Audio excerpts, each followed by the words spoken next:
All Hi. right, ladies and gentlemen, we did it. It's episode 3 of Hey, This is the Future.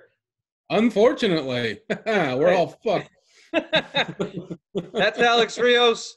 I'm Tony G with the cute little curly coo in my hair. How you doing, brother? Doing good, man. How are All you? right. What's up? I am. I did it. I'm awake. It's Yeah, man. 2 or 3 in the afternoon on It's Thursday. early. We're cutting it. We're cutting it close. You know that, right? Yeah, I know. That's yeah. The shit's due in an hour. Yeah, we're cramming for the test, man. Yeah. No, We're they were the supposed to last post two this. people that should be studying for a test together. I know, right? Couple fucking pack of idiots right here So trying that's to why trying you to ace guys the test. work in the service industry. Oh, Yeah, okay. No. but yeah. If you don't know, because you don't watch this, we're supposed to post this today, and we're recording it today. So that's good. It's fresh, man.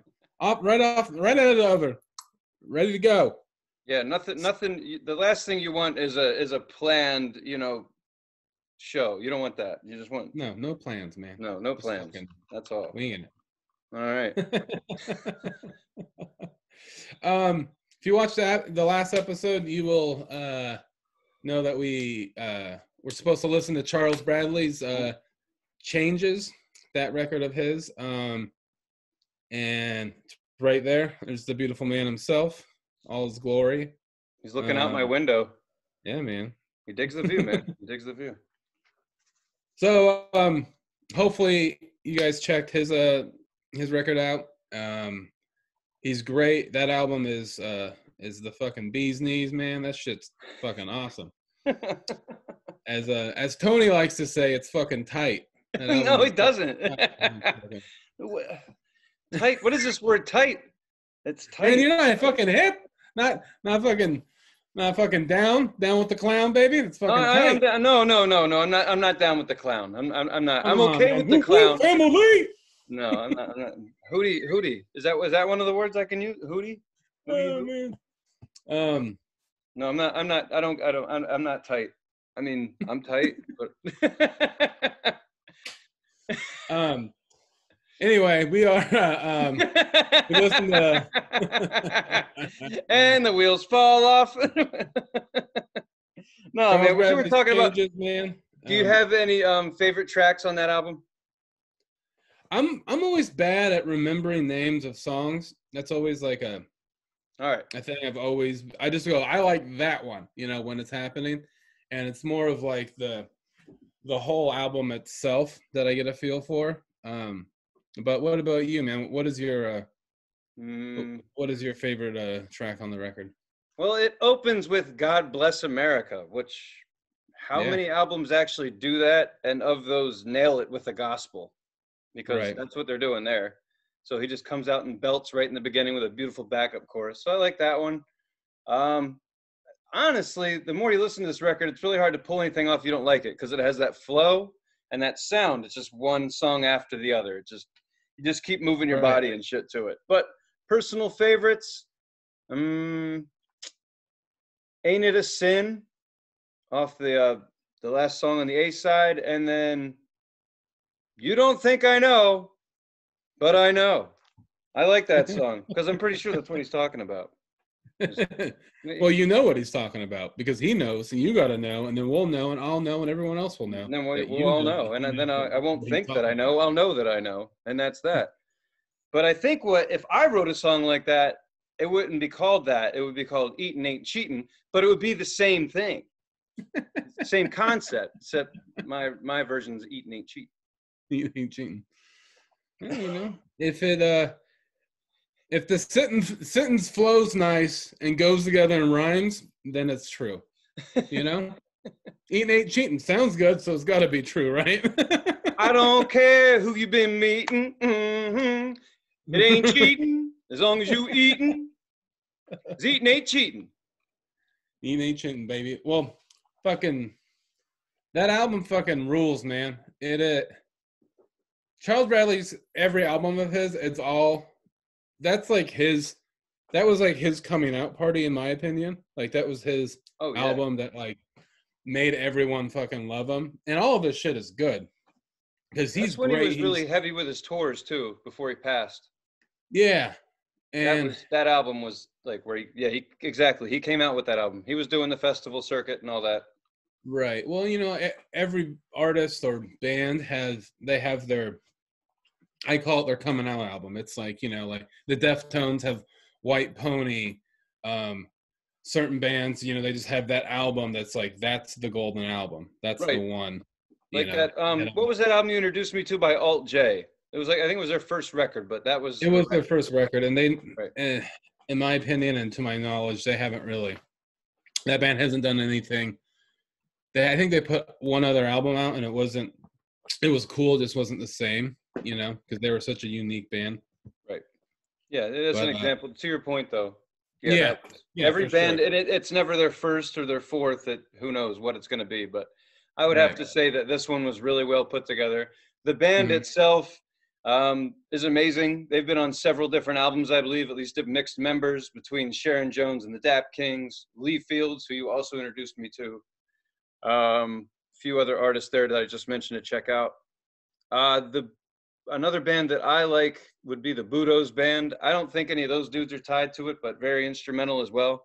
So if you get into this album and you like instrumental, there's a lot of places you can go with that. A lot of bands. And the Menahan Street Band, I know some of the members of that band, or at least I believe, are also in these bands that backed up Charles Bradley and those people. So anyway, there's a tight group of musicians in there. Yeah, man, and I think they're all from like the same, like like the same record label. They kind of like mix around with each other, right? Do the whole thing. I don't know about you, but when I listen to Charles Bradley, no matter what album, it's like, this is gonna sound however, but this is how I feel. It's like he's like the definition of a soul musician to me. Like, you just listen to his lyrics and the way he's sounding, it's like he just has so much fucking like conviction, and it's just like, if the genre of soul didn't exist already, he would invent it, because that was like, it's just, he's so soulful, and he already has musical like singing ability, very good, like a lot of talent, but you're more like hearing passion and just straight up soul coming from him more than you're hearing like talent, because he does have talent. I'm just saying, it's just like you get blasted with everything that's gone wrong or right in his life, and it's just like he's like crying, and he's just super passionate, and you're just like, man, this guy's giving it all to you, he's just and on this album, I was listening to it today, I believe it's A Change Is Gonna Come. I mean, if you listen to the lyrics, that's nail on the head for what's going on right now. So he was absolutely ahead. He wasn't ahead of his time, but he definitely knew. Well, maybe he was actually. Yeah, he called it. whenever they wrote this one, he called it, because he said a change is going to come. So if you guys are paying attention to what's going on in the world, there's some stuff in this album that'll do that for you. And I also want to introduce a new concept on our show, which is the will it get me laid meter, and the answer is yes, it will. It will. There are definitely some songs on there. That man can belt it out there, and you can move. I can't move my hips. I wasn't supposed to ever be able to move my hips. I have scoliosis, so I have issues. But if other people can, and women like to move theirs, even if you just sit in your chair rocking, ferociously, because that's all you're capable of doing. In any case, slow down with my little speed rant there. Yes, it will get you laid. Whoever you are, just turn it on. Even if you're by yourself, you'll get yourself laid. That's what's nice. Yeah, it'll happen. I did it. You'll get your own panties wet, it'll happen. Revealing, very revealing. Good to know, Alex. No, man, Charles Bradley is definitely panty drenching music. That's what that is. That's a fucking panties in the air music. Even his shows are like foreplay. You want to see Charles Bradley, but the band comes out first. Yeah. And they get you going. So then they get you worked up, they get you rolling, right? And then 10, 15 minutes later, he comes out there looking like the best bedazzler in the world hooked him the fuck up. Man, he's bedazzled. He's dressed like a fucking king, man. He's like he's got like fucking like like just oh man, it's just like solid silk on, you know, Yep. like a one piece like rhinestone thing, like looking better than Elvis. He's got a fucking cape on, you know. No, He you just like know looks who fucking. started that cape was actually James Brown. I don't know if you know that. Oh well, yeah. That's Did not. you know? Yeah, I didn't. I saw that shit in a documentary. And then Charles Bradley was a James Brown impersonator, and that's actually how he got his start, living in New York Yeah, City. So absolutely. there you have it. The interesting thing is, you said a minute ago, like like he would have started soul or things like that. Well, you're right. I mean, we have several soul artists in an era when soul actually took off in the '60s. So Yeah. 50 years later, you're getting soul. Not that it ever went away, but for kids who are getting into new music, this might be the first time. This might have been their introduction to soul, and then took them backwards to things like Right. James Brown. I would imagine that I play this stuff for my kid, so Hmm. that's her way in. So it's awesome that these Absolutely. artists were doing this shit 50 years later. You introduced me to this Absolutely. stuff years ago, but very Right. happy about that. Another flavor of ice cream we get to enjoy. Hell yeah, man. Um. So yeah, great album. um, Will Get You Laid. Alex Wears Panties. Got that figured out. hey, man. I mean, someone's got to wear the panties. You know what I mean? They're there. You got to put them on. You know? What's funny is when you and I hang out together, people usually figure I'm the one wearing the panties, but Yeah. Well, you know, hey, if the panties fit, you know, get them wet. You know what I'm saying? I'm somebody's bitch. I'm somebody's bitch. People think that Alex wants my cocktail fruit. Fruit. Cocktail fruit. Yeah, that was a little throwback to a '90s stoner movie, Half Baked, ladies and gentlemen. There you go. But yeah, a little Get out side. of fish. Get Uh, out of fish. fresh fish. Fresh. Right, now I'm But yeah, stuck. man. We'll get off the we'll get off the half baked jokes, man. No, we got it. We got it. I just want to point out that, and you've been a party to this. I I'm all my friends. I'm always the little guy, and Yeah. the more that we've hung out a few times, people know that we're friends, but people thought other things, and that's cool. I'm definitely I get looked at like the bottom when Alex and I hang out. What do they call you? Bear cub. Yeah. Well, So see, that's the thing is like they think that like I'm the bear and you're the cub, but really in that like in the gay community, bears are much bigger than me. Like the bears are like the big dudes, you know what I mean? And I'm a big guy, but like I'm talking like 300 plus, you know what I mean? And I'm working my way up. I'll be there soon. yeah, but I I'll can't be in the handle bear that. pack soon. I'm a little guy, Alex. I couldn't Yeah. handle a 300 pounder. I Yeah, mean, man, I you're more the couldn't be size of like what's up? well, I couldn't literally be a bottom if they were 300 pounds. I'd crack a rib and suffocate. There's no way I could be on the bottom of a 300-pound relationship, or at least a It lover all that's depends on what 300. you're into, man. You know? I'm not into it. I've never. I'm not. I'm hip to the fact that people that that's fine. I'm okay with It's funny that it. people always think that that you're gay, and it makes me fucking laugh. I love it. dude, it's fine, man. I've totally accepted it. Jessie said something last night that really made me laugh. Okay, she said, Yeah. "Dad, it's true. A lot of people think you're gay, but at least you're not a ginger." I was like, "Damn, That's funny. That's it is funny. That's funny." a I keeper. told you she's That's the good. better part of the act, man. Yeah. Oh hell At yeah. least you're not a ginger. That's At good. least you're not Yeah. a ginger. So there it is, ladies and gentlemen. I just made an enemy. Actually, I didn't. You guys are cool with me. I've never slept with a ginger. I've always wanted to, like just because I hear they're fiery and crazy. But I just can't get. I can't. I don't even know if I can wrangle. I don't know if I can hang on long enough to even say hello. They're a little wild. Yeah. I mean, you want to see their heartbeat through their skin, through the paper white skin.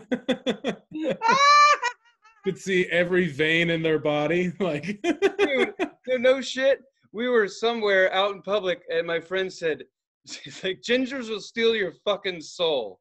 But she said it loud because we're from Delco and we're ignorant. So Yeah. she was like, and the chick looked around and she's like, we will. And I was like, whoa, she acknowledged it. This is Yeah. crazy. Yeah, man. And then I started to cry. Watch out. Got nervous. Um, But yeah, I've been yeah, people, that's okay, man. Yeah. I'm not yeah. But I was at work one day and I had a customer at our work where the store I used to work in, right behind the back counter is the break room. And there's a glass window so you can really hear everything. And I had a customer, and this has happened to me from time to time. You know, I get hit on. That's not a big deal, but it's kind of a running joke at work. They love to pick on me for it because I was in the Marines. I look like this manly man, but I'm skinny, and you know, means you can kind of pin me down and have your way with me. And they think that's the fantasy. So in any case, the guy comes in, I take him to the back counter, we're doing our thing, and then I notice as he's talking to me that things are, you know, he's definitely trying to figure out what I'm into and whatnot. He lost his phone. He left it in the back of a cab, and he told me he lost it on a Grindr date. Right. And I was like, and I was like, oh, right on, man. That, you know, that's cool. And he's like, oh, is that cool? And I'm like, well, no, I mean, it's not cool. I mean, it's like, what? I'm sorry to hear that, you know. And we're talking, and he starts like, you know, getting more like, just what are you into? Like digging in on me a little bit, trying to find out. And I hear in the background chuckling. And I'm like, I can't acknowledge that I'm at work. You know, I mean, I'm performing right now, if you will. That guy finally, he was like, so we figured out that I'm straight and that he's not, and you know, have a good day, sir, goodbye. All you hear when the door chimes from the back is, ah, I told you so. I knew it. I knew he was gonna hit on him. I knew it. And they were exchanging money. They actually bet on this shit. They bet that this was going to happen, and they wanted to see how I was going to handle it. Everybody was just went in the back. I think there's a few customers back there. They were all having fun. It was crazy. So I just learned, you know, I appreciate it. I'll take whatever I can get, man. With a forehead like mine, I can't be picky, baby. So I'm into it. But I'm not into it. I mean, but I'm into it. You know what I mean? I appreciate it. I appreciate it. So thanks, Alex. Because if it wasn't for you, people would just think I'm some lonely, single, you know, skinny guy walking around, you know. But hey, man, not when you're around. I'll fill in, you know. What do you want? I'll fill you right in. You know what I mean? No, man, I'll be your substitute, man. I'll be your substitute partner. No, I'm good, man. Everyone's gotta have love, or everyone's got to make people think they have love. You know, it's cool. Well, somebody asked a friend of mine, she called it pudding pushing. And I don't know what that means. Well, just fucking like, she's like, you ever had your pudding pushed? I was like, what? And you ever seen that movie with Denzel Washington, Training Day?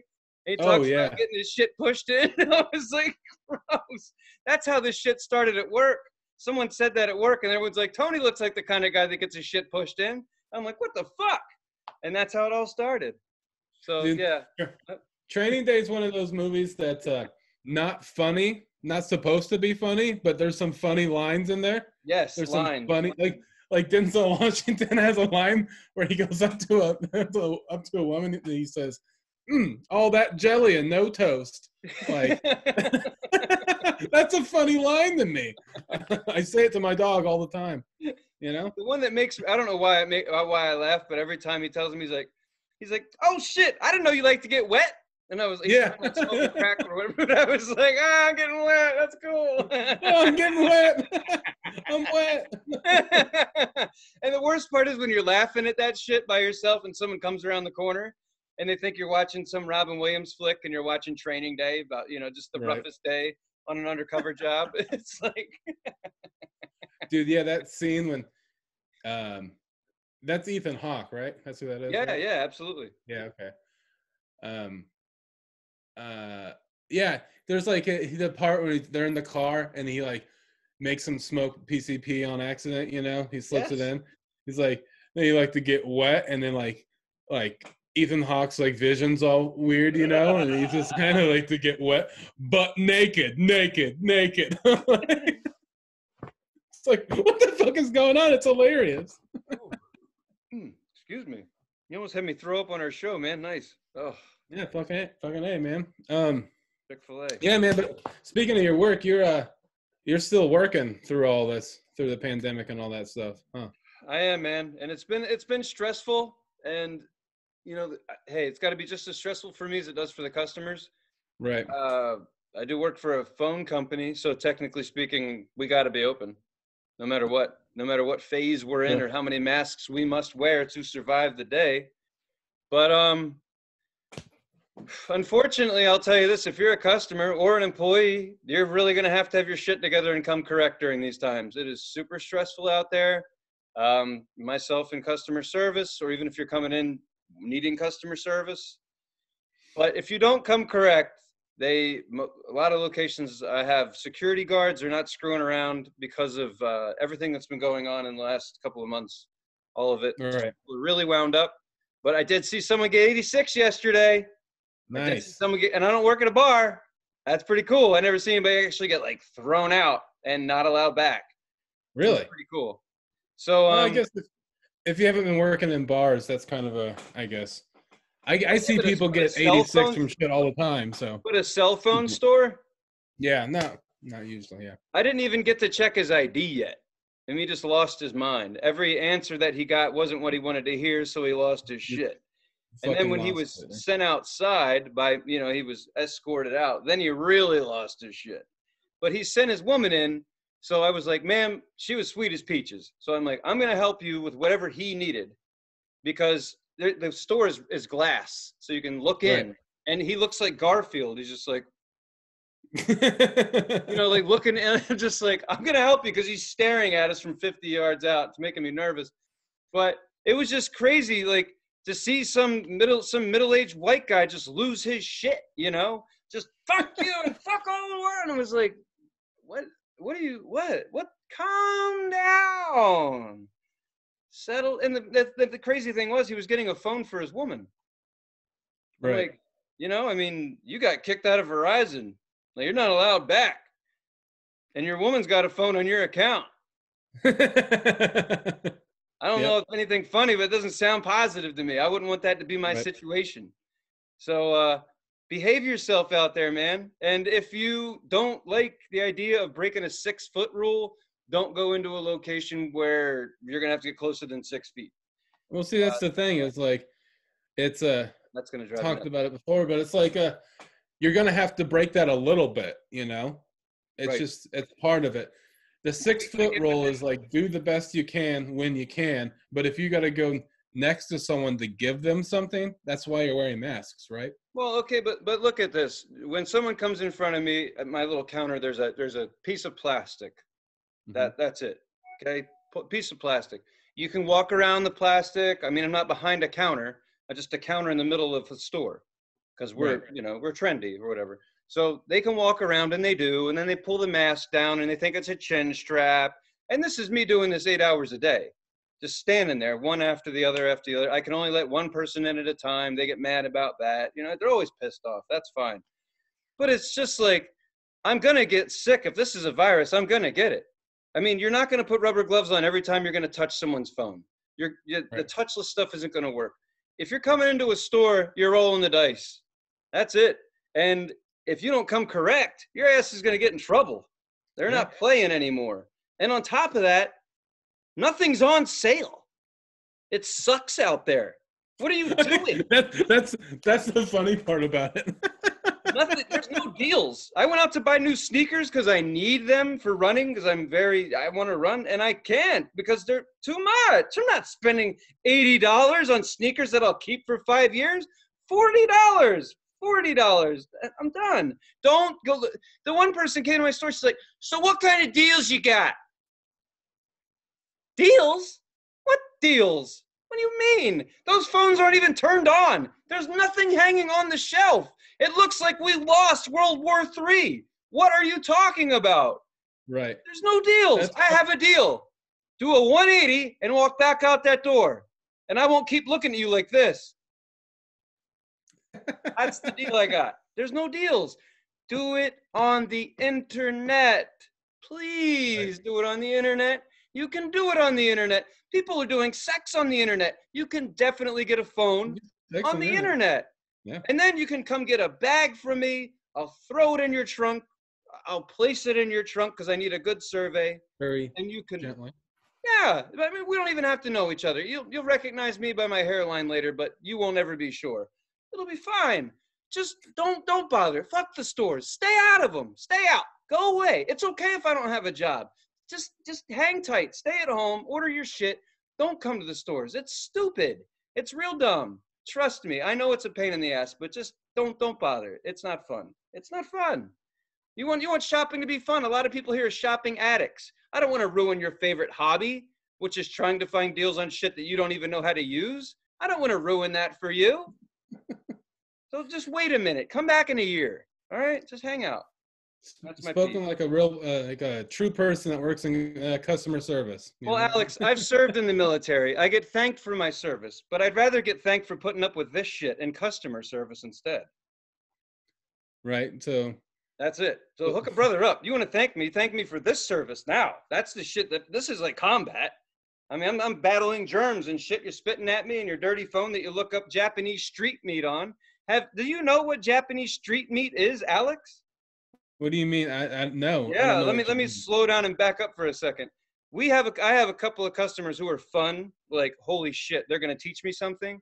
Right. One guy comes in and his woman comes in all the time, and they're not, they're not 100% up to speed, but they do their thing. They're good to go. I like them. They're funny as hell to me. She comes in and she's just openly honest. She's like, I farted. I'm like,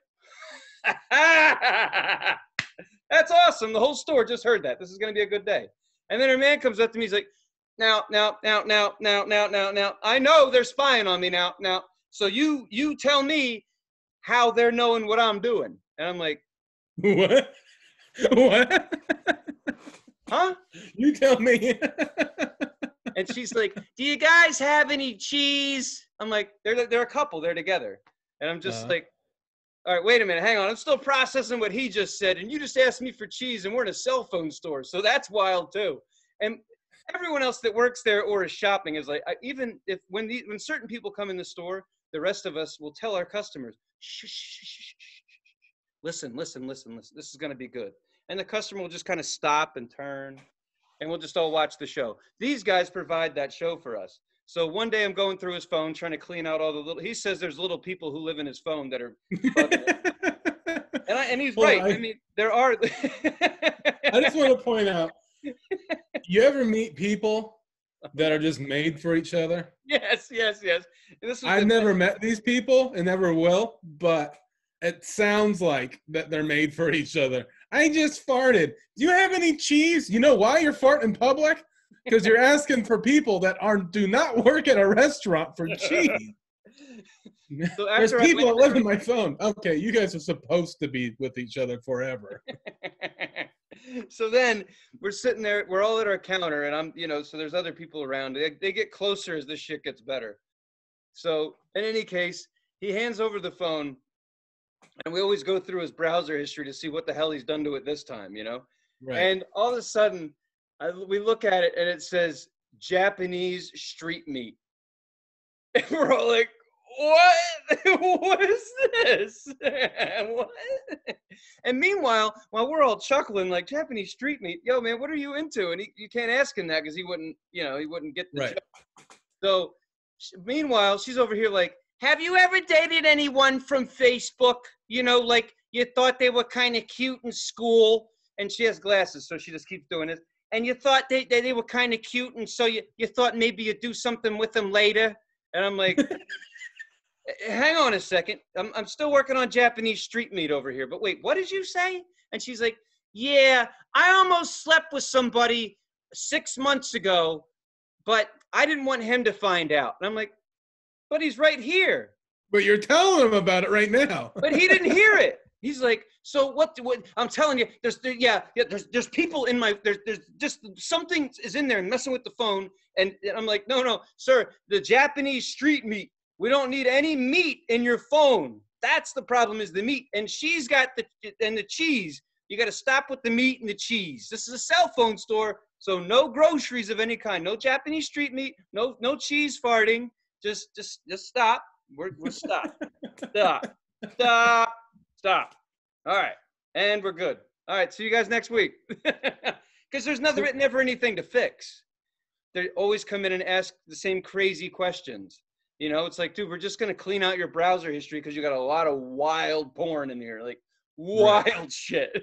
So that's what Japanese street meat was. It was I porn. honestly still haven't looked it up because I don't want my phone to have little people in it. So I haven't looked up Well, Japanese street, but I'm pretty it sure could that's be what it anything. It could be porn.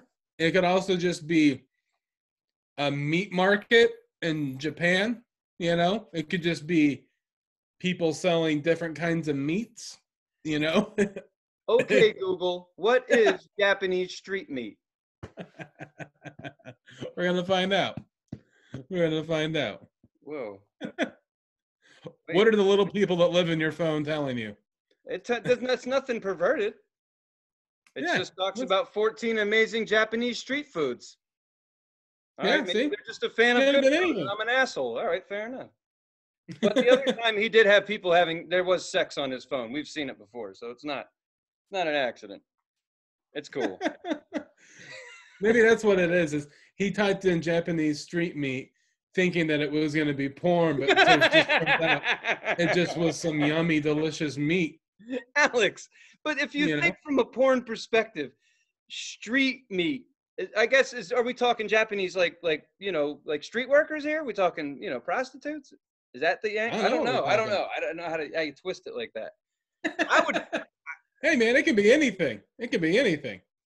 I mean, I told you. I mean, anyway. I want to tell work stories all day long. We did, and we talked about the light bulb up the butt story. I told you that one. I don't know if we have that one recorded or not, but we'll still save that for another day. Let's just say that my job is really interesting. You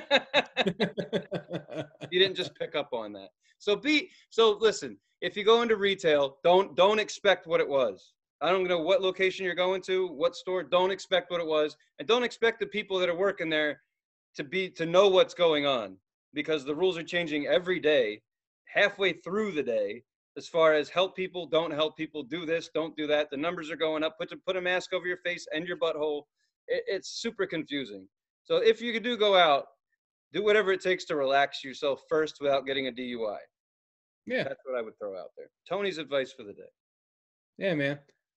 Anytime I got to leave the house, this is what I do. Smoke a little bit of weed, jack off a lot, take a breath, and then leave. You got to be prepared. That's what you do. That's what you do. That's how you prepare yourself for the day. You relax, you know? Is this before or after you close the door behind yourself? I mean, is this in the, just right there at the front door, wide open, screen door closed? Oh, what's up? Where are we doing? Yeah, man, I'm not trying to get like jacking off a public ticket. Yeah, but I mean, usually if you're in public, have you noticed if you do stuff like that in public, you get it done a lot quicker? Well, yeah, you're trying to, get it done before anyone watches. So you did do it that way then? I do a lot of things. I do a lot of things different ways. Okay, I don't want to know. Are you one of those guys that gives yourself a foot job? Ew, I hate feet. You know that. Fuck you. You don't like feet. That's right.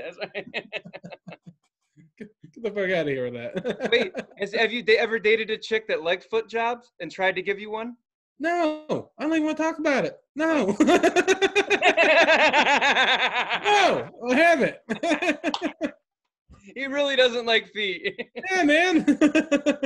I don't. See, that's funny. You know what's funny? Here, I'll talk about this. I tell people, or people know me for a while, that I don't like feet. And they think it's funny, which, if it's funny, it's funny. But people will do that, put their feet on me, and I'm like, get the fuck out of here. I'm going to see red, and I'm going to punch your foot. I don't care who you are. I'm going to punch it hard as I can. They keep on doing it, and I'm just going to, I did it like, my girlfriend now, we started dating. She kept on I kept on like, stop it. And I got close enough, and I didn't punch it, but I was like, just smacked her foot. And I'm like, a foot slap. I told you, this is a fear. This isn't funny to me. I understand it's funny to you. I get that. But keep your foot the fuck away from me. And she's like, okay. I'm like, just put your foot on me. I like it. That's how I feel about being touched. Yeah, anywhere, right? Well, you've been there. You've seen when people try to hug me. It's like, why are Tony's wrists up against his chest? Ah! Yeah, I know you don't like hugging, but also it just looks like you're not good at it either. It looks like that. It looks like that scene in Step Brothers where he tries to hug his brother, and they're like, "That's how you hug." You're like, "How do I do this?" I don't like it, and I'm not good at I'm not good at public events. Like, you don't like feet. I'm not really good with people. Like, just the whole package, I'm not good with. So when you see, like, last Christmas, I saw a cousin I hadn't seen in a while, him and his wife, and I was like, "Hi," and it was just awkward. And I was like, "I'm sorry, I don't really know what to say to people." And he's like, "Hello?" I'm like, "Well, didn't we do that?" And I'm like, "I'm gonna go away now." And we were related. I just felt so awkward. I'm like, "Fuck, I don't know what to say to you guys. I don't know." You know, so I'm not good with people. It's weird that I'm in customer service. I don't know. I'm the same way. I don't necessarily like being in crowds. I'd way rather be on stage. Oh, fuck yeah. Talking to strangers than interacting with people that I know well. Sometimes. Yeah, it's different if we're controlling the conversation. That just sound like a totally self-absorbed shithead right now. But I mean, seriously, I'm comfortable with that. If I'm making you laugh, we're both winning. I get to do what I like, and you get to do what you like. You like to laugh. I like to make you laugh. That's fine. And people one-on-one, like George Carlin would say, people one-on-one are great. But when you get them in groups, it becomes a mess. Oh, and yeah. Someone's always kind of fighting for something else or whatever. So I don't like it. I mean, I don't mind their feet. I'd rather them have feet, because if they don't, then I have to hold them up. But I don't want to do that. So feet are all right. Or you don't like I used to have a joke where I said that my dream girl has peg legs. I know. I love that. I'm like, I wouldn't mind. That'd be cool. And I would, What is that? Get rid of it. We'd be set. What do you get her for Christmas? Sandpaper? Just like shh, shh. No, yeah. Well, yeah. You got to keep that shit smooth. It's like shaving, And she's just like, oh, best sex I ever had with my clothes on. Just hitting those pegs. So just so everyone knows, old Tony G here, he's got a birthday coming up. How old do I look, Alex? Knows. Yeah. How old do I look? How old do you look? Hmm? Not a day over 39. All right. That's not great.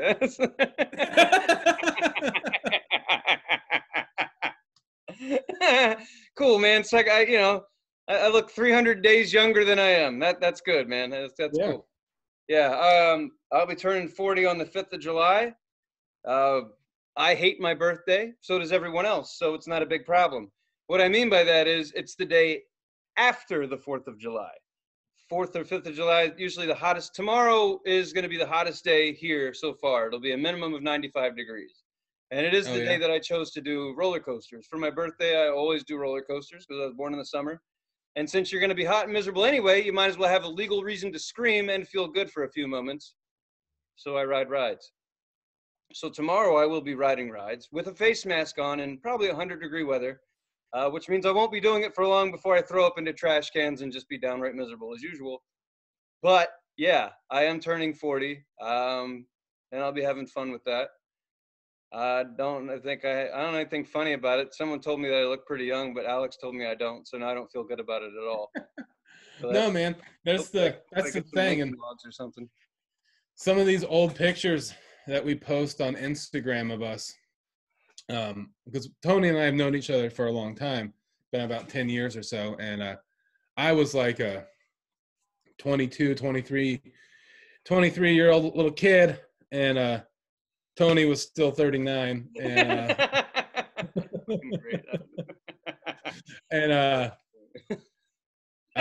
no, Tony was like my age now, he's about 32 or whatever, so I don't know, fuck it. And there's one picture where we're standing in a house that we used to live in. We were standing in the kitchen of an old house that we used to live in. And this is what the picture was. And I remember when I saw the picture, I remembered the night exactly. We got real fucked up, smoked a lot of weed, like a normal night. We had like paper towels and we put them around our heads. I don't know why, like, and tucked them behind our ears. We tried to cook a jar of pennies with the stove. We tried to Turned cook the stove change. on and just dumped the pennies, the change all over the stove. And then in the picture, the stove is open up like a fucking like a hood of a car, you know, like something broke down. And then it's you and I standing in the kitchen, and my mouth is open, and there's just like a white glob of stuff in there. Yeah, it's And a then bottle of Tylenol. yeah, one of us. And what I did is I just like threw all the pills in my mouth, and then you're like, "Hey, man!" And if you could see it in the picture where I'm like, "Ah," and you're like, "Hey," you're like a little like, "Hey, mom, man, I just bought that." You can see it in the picture where you're like, you're in your 30s, I'm in like my early 20s, and it's just like it's like an adult seeing a little kid being like, "The fuck you doing? That's money." And I'm like, ah.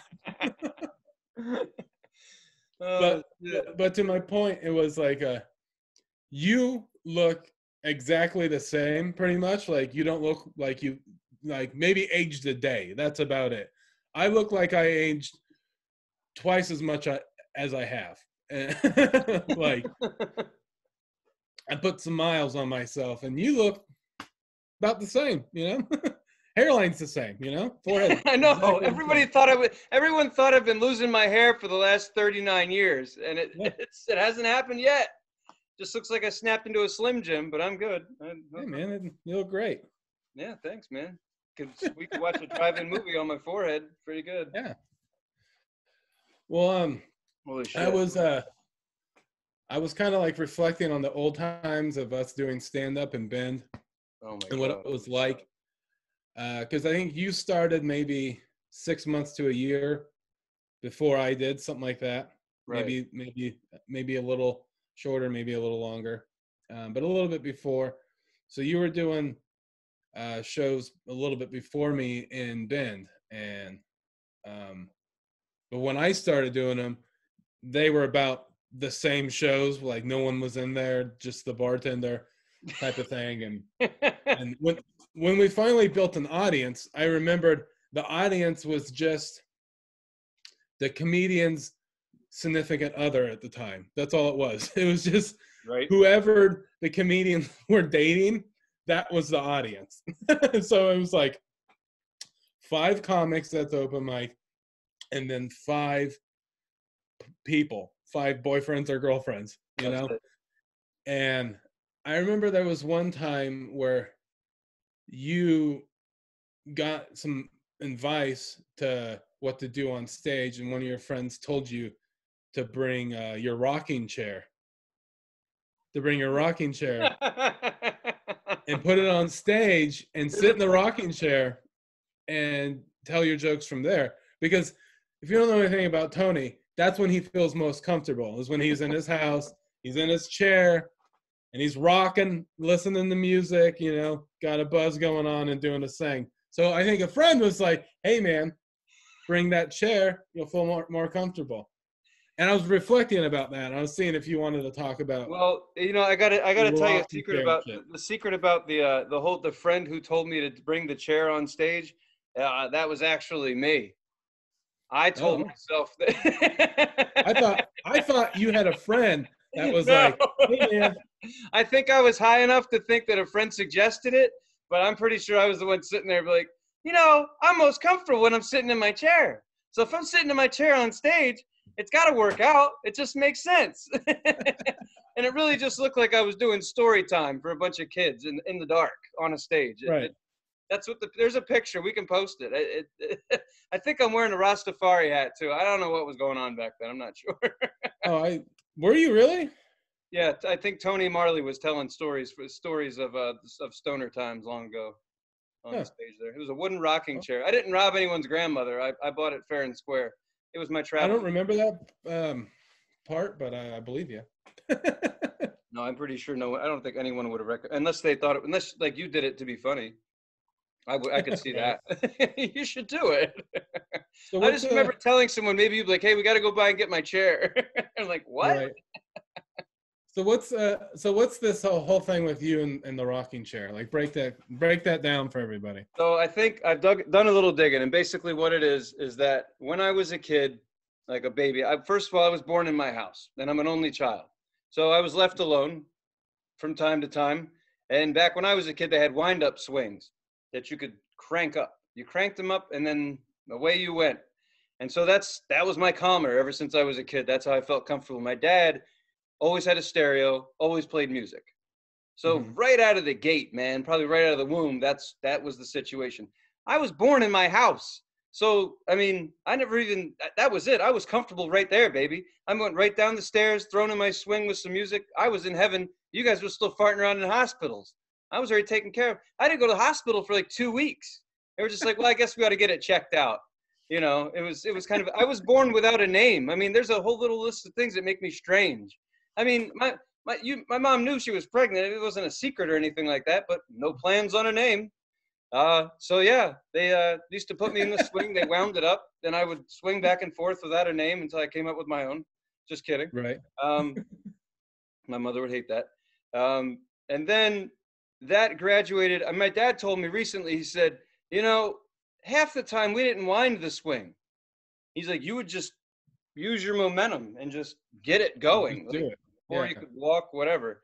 And so eventually I just I remember that one point he said something about weighing it down like the legs, because the legs would pop off the ground. And I think I was 6 months to a year. I mean, whatever age range you're in, I was definitely wrenching on this thing by itself. The motor was it was grinding against my will. It wasn't having fun. So it graduated from that. Then I got a little wooden rocking chair. And it was always, my parents had the music on, and I'm an only child, so you don't go play with anyone else.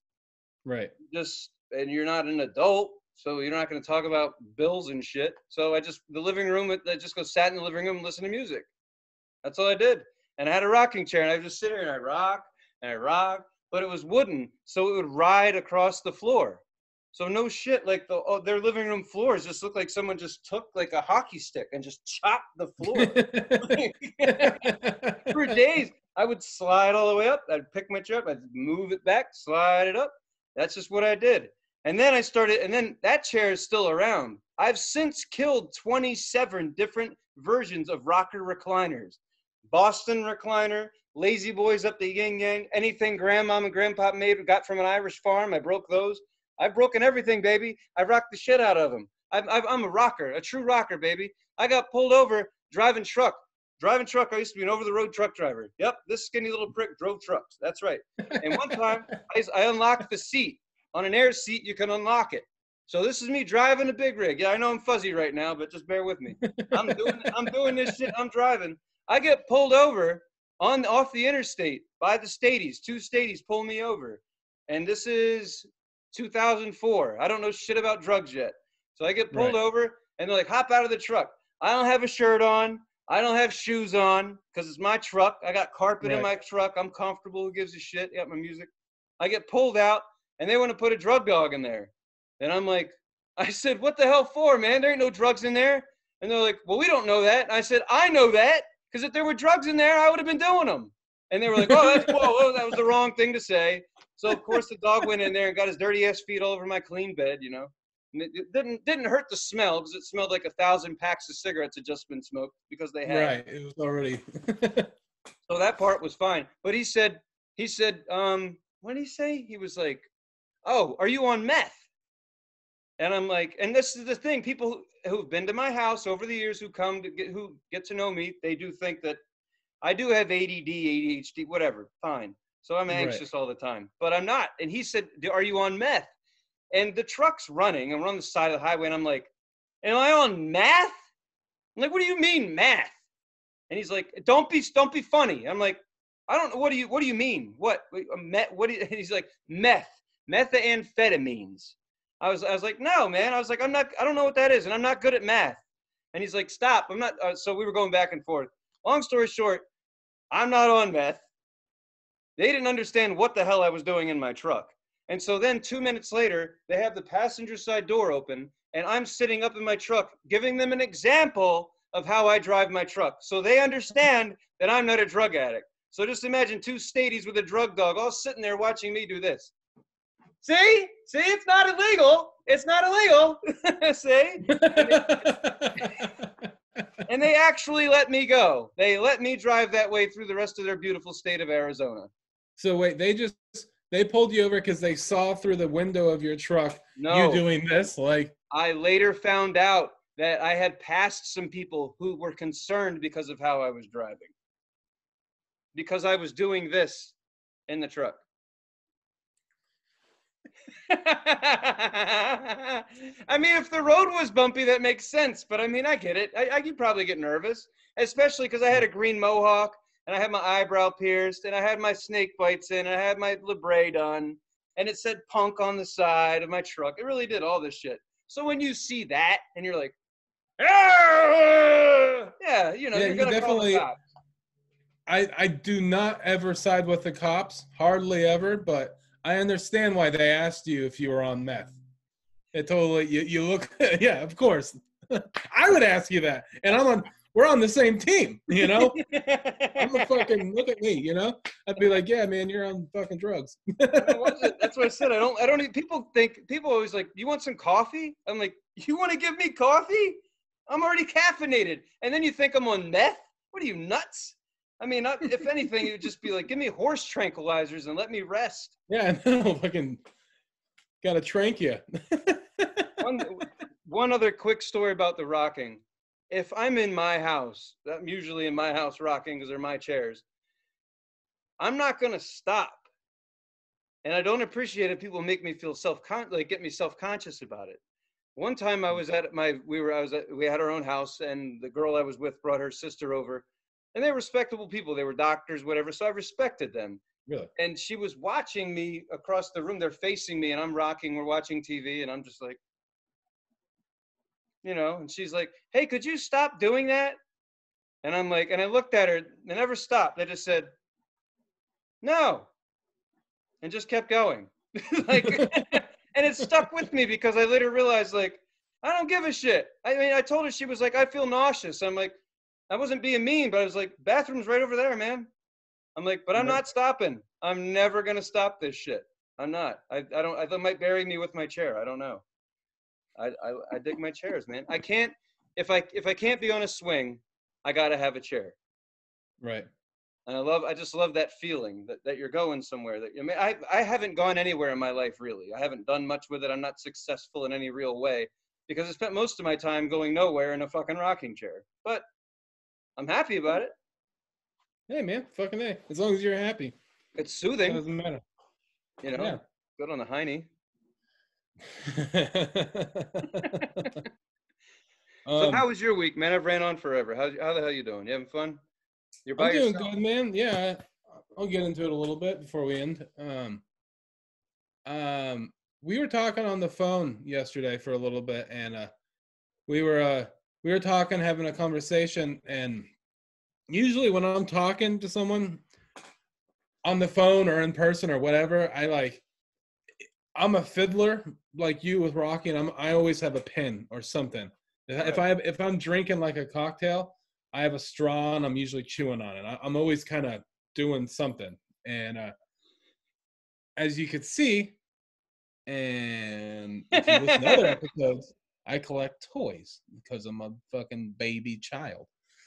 Little fat baby nerd.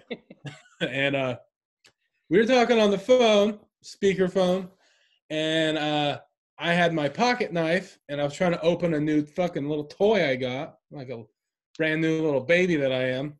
I don't know why I hate myself so much. But anyways, I was spent all this time and money and joy all this shit brings me, and then when I talk about it, I'm like, I'm a fucking asshole. You know what? It's cool until you admit it out loud. Is that what you're saying? Yeah, it's exactly what it's like. Man, I am this. I'm this fucking guy. I look like I look like a bully that makes fun of himself. I look like a bully and I am a nerd at the same time. It's like I steal my own lunch money. You know what I mean? I am my own nerd bully. and a bully at the same time. But anyways, I have a toy, talking to you, have my pocket knife out, and I'm trying to carefully open the package, but still not have to cut into it and like ruin it, just in case I want to like, you know, get rid of it or something. I want to keep it, you know, good, nice and neat. But I end up fucking up, and we're talking, and my knife slips and hits the plastic wrong. That's why I'm wearing a Band-Aid from the movie Frozen, the little kid movie. That's what that is. That's that little bitch right there. That's So that's that dickhead right there. It's a guy. I don't know. I've never seen the movie, but we have Frozen Band-Aids. So got 3 of those little kid Band-Aids on. What happened?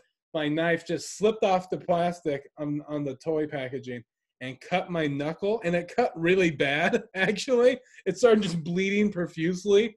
And when I cut it, a little, like in the fucking movies, like a fucking little squirt of blood just goes, frink. And it kind of cut. I was talking to you, I'm like, shit, man, this, you know, I just keep on talking. And I'm like bleeding out over here. I'm like, we're still talking. And it was cut so bad that, like, this is gross, but this is how bad it was. Like, there was a little bit of meat sticking out, you know.